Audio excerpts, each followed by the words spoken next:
we have yet another gay Republican. Of course! These stories, they used to give me joy because we expose their hypocrisy, etc. Now it's a little revolting.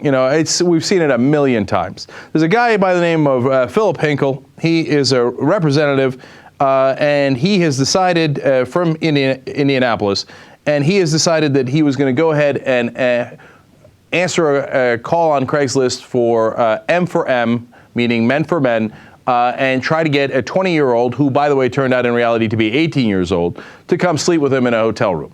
He offered him $80, and said but if he was really good, that he could give an additional $50 to $60. Wow, that is quite enticing. Finally, they do go into the hotel room. Like an 18-year-old does show up, and of course, the 18-year-old is a gentleman, and you're going to be surprised to find out Hinkle's anti-gay record later in this story.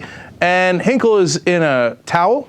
Later, he tells the kid that he's a state official, and when he does, the kid gets nervous and wants to leave.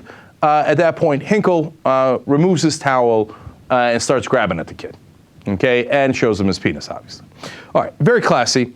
When busted, then the kid goes into the bathroom, calls his sister, says, "Get me out of here because this guy won't let me go." And he's saying, "Hey, you know what? If I can't leave because he's my ride," right? So the sister comes, busts in, and at that point, Hinkle is nervous and says, "Here, why don't you take my BlackBerry, my iPad, and I'll give you $100 on top. Just don't tell anybody." That's not how it works out for him. But now, first, let's go to Hinkle's quotes, and then I'll come back and tell you how the story ended. He says, in response to the guy posing as a 20-year-old online, men for men, he says, quote, "Cannot be a long-time sugar daddy, but can for tonight. Would you be interested in keeping me company for a while tonight?" So, Hinkle is, he's a reasonable gentleman. And as I said, he's from Indiana. And he says, "Look, I can't be a long-time sugar daddy, but tonight I could be your sugar daddy." Fair enough. Then he says, "I'm in shape, married, professional, 5'8", fit, 170 pounds, and love getting and staying naked." I'm not sure about the veracity of the first part, although he did prove the veracity of the second part later in the night, when he got naked and stayed naked. He goes on. Another email says, "If you want to consider spending night, you might tell your sis so she won't worry. Would have you back before 11 tomorrow. No extra cash, just free breakfast and maybe a late night snack." Well, is he not merciful? He's throwing in free late night snacks and a breakfast. You get a Danish afterwards. Man, this guy is quite generous. But look, to me, that tells you how he knows how young the guy is. Well, the guy's advertising himself as 20, right?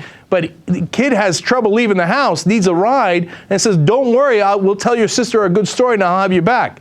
Maybe that could have rang some bells and go, "Hey, you know what? Maybe I shouldn't be having sex with a kid so young that I'm going to have to sneak him back into the house so his sister doesn't get worried."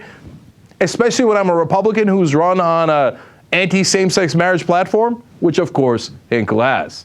By the way, let's tell you about that platform. First of all, he co-authored a bill where you were allowed to, in Indiana, get license plates that said, "In God we trust."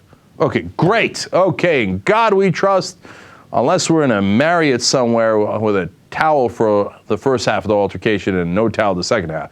Okay, so that's fine, but you can trust in God and then want to apparently do that. How about same-sex marriage? Well, vehemently opposed, not only to marriage, but to civil unions, voted that way, and family values, and absolutely no rights in those regards for gay people, while he's secretly trying to have sex with very young boys in hotel rooms. Of course! Of course!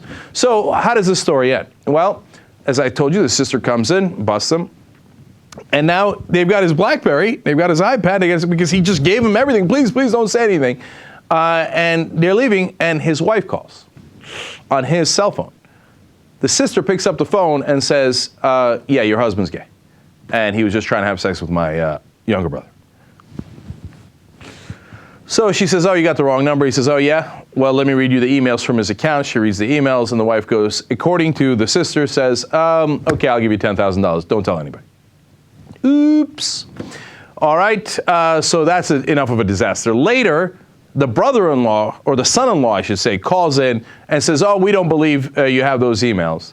So then the sister meets up with the daughter of Hinkle and shows his daughter the emails where he's looking for the gay sex and is willing to throw in the free Danish.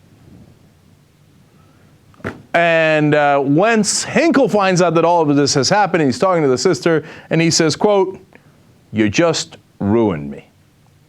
Now, that is entirely true, given that we just told, your wife and your daughter and the son-in-law, and now obviously the press has the story, etc. But here's what you had to realize, Hinkle. She didn't ruin you, you ruined you.